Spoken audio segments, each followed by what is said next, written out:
Aujourd'hui c'est ma rentrée scolaire dans une école de maquillage. Aujourd'hui je te montre comment je me maquille. Étant donné que je savais pas trop comment est-ce qu'il fallait se maquiller, j'ai fait quelque chose d'assez simple. J'ai juste mis de l'anti-cerne. Je suis venue un petit peu structurer mon visage. Mais pour l'instant on s'arrête là pour aujourd'hui parce que je ne sais pas du tout ce qu'on va faire. Du coup si jamais j'ai besoin de me démaquiller ce sera assez rapide. Mais j'ai quand même fait des petits achats quand j'étais au Canada. Et du coup aujourd'hui on va venir essayer tout ça. Donc pour commencer, de la marque CoverGirl, on a cette espèce de petit stick qui était à 8,95 €, quelque chose comme ça. Donc c'était un petit stick comme ça blanc que j'ai pris pour pouvoir mettre en coin interne, un petit peu brillant comme ça, très rapide, et aussi pourquoi pas un petit peu ici en bas du sourcil. J'ai vraiment trop hâte de cette rentrée, j'attends ça avec tellement d'impatience. C'est vraiment genre maintenant que la vie elle va commencer, j'ai l'impression. J'ai littéralement 20 minutes pour me préparer. Donc qu'est-ce que je pense de ce produit? Je pense qu'il est assez très chouette, il est très lumineux, je trouve ça vraiment cool. Après est-ce que je vais l'utiliser tous les jours? Ça je ne sais pas encore, mais en tout cas ce produit là c'est validé. On passe maintenant à un col de chez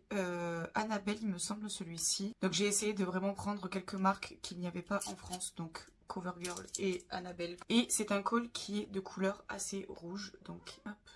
J'ai l'impression qu'il n'est pas extrêmement gras, donc j'ai un petit peu peur qu'il fasse mal en le mettant. Et ça m'a coûté 6,95 $, donc à savoir qu'en tout j'en ai eu pour 50 $. Il est assez pigmenté, mais il aurait pu être un petit peu mieux. Mais je pense que pour 6 $, c'est quand même correct, on le voit quand même assez bien. Ensuite, quelque chose de assez rapide, j'ai retrouvé ces sticks, donc c'est des Atlas Lip Stain de chez CoverGirl. Et je les ai achetés je l'ai acheté à 13,97 $. J'avais un petit peu l'impression que c'était un peu le dupe de chez Huda Beauty, vous savez, ceux qui sont en espèce de feutre. Ce serait cool que CoverGirl les ouvre. Donc le lip stain il est comme ceci. Ouais, c'est vraiment comme ceux de chez Huda Beauty, enfin en tout cas j'en ai vraiment l'impression. Et je vais venir faire mon contour des lèvres avec.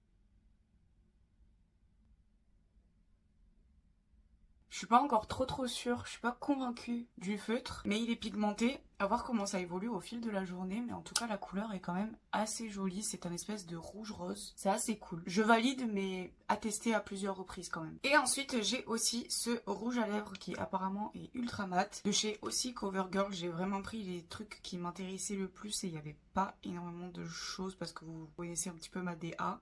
Là pour moi c'est un maquillage de clean girl aujourd'hui. Et celui-là je l'ai acheté à 11,64 $. C'est un espèce de bâton comme ça. On est sur cette pigmentation. C'est rose. Je sais pas si ça va aller avec mon combo lèvres. Oula! Je m'attendais pas du tout à cette couleur. Je suis pas sûre de kiffer avec ce contour des lèvres. Ça fait un peu bizarre. C'est un peu un rose froid, j'ai l'impression. Je pensais que c'était plus violet. Du coup, ça me fait un peu bizarre. Je valide pas trop ce produit pour l'instant. Par contre, il est